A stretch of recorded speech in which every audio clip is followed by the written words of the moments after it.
Police inspector jeep ಅಲ್ಲಿ MLC ಮಾಡಿಸ್ತಾರೆ. ಒಂದು ಪಾರ್ಟಿಗೆ ಅವನು ಯಾವುದೇ ರೀತಿ ಆರೋಪ ಇಲ್ಲದೆ ಇರೋದು ಸಹ MLC ಮಾಡಿಸ್ಬೋದ? ನಾನು ನಿಮ್ಗೆ MLC ರಿಪೋರ್ಟ್ ಕೊಡ್ತೀನಿ. ಏರ್ ಆಸ್ಪತ್ರೆಗೆ ಹೆಂಗ್ ಕರ್ಕೊಂಡು ಹೋದ್ರು, ಅಲ್ಲಿ ಯಾವ ಮೆಮೊ ಕೊಟ್ಟರು ಇವರು, ಡಾಕ್ಯುಮೆಂಟ್ಸ್ ಗಳಿದ್ರೆ ಡಾಕ್ಯುಮೆಂಟ್ಸ್ ಕೊಡಲ್ಲ, ನಿಮ್ ವಿಚಾರಣೆ ಅಂತ ಅಂದ್ಬಿಟ್ಟು ಕರೆದ್ಬಿಟ್ಟು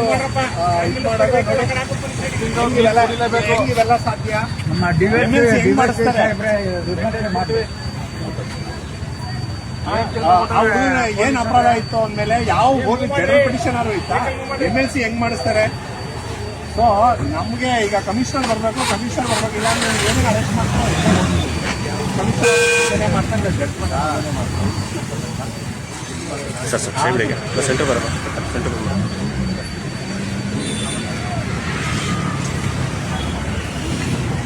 ಇಲ್ಲ ನಂಬಿಕೆ ಇಲ್ಲ, ಕಳಿಸೋದಲ್ಲ, ಅವ್ರು ಬರ್ಬೇಕು. ಅವ್ರು ಪಬ್ಲಿಕ್ ಸರ್ವೆಂಟ್, ಕಿಂಗ್ ಕ್ವೀನ್ ಅಲ್ಲ ಅವ್ರುಗಳೆಲ್ಲ.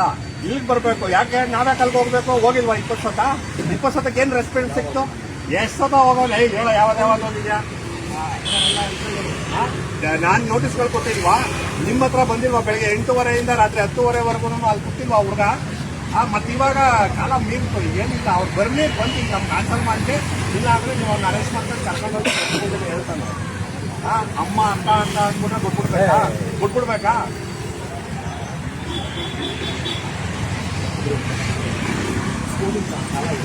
ಹೌದು, ಈಗ 3 ಮೊಬೈಲ್ ಐತಲ್ಲ, ಹೆಂಗ್ ಇಟ್ಕೊಬಿಡ್ತಾರೆ? ಆಯ್ತಾ?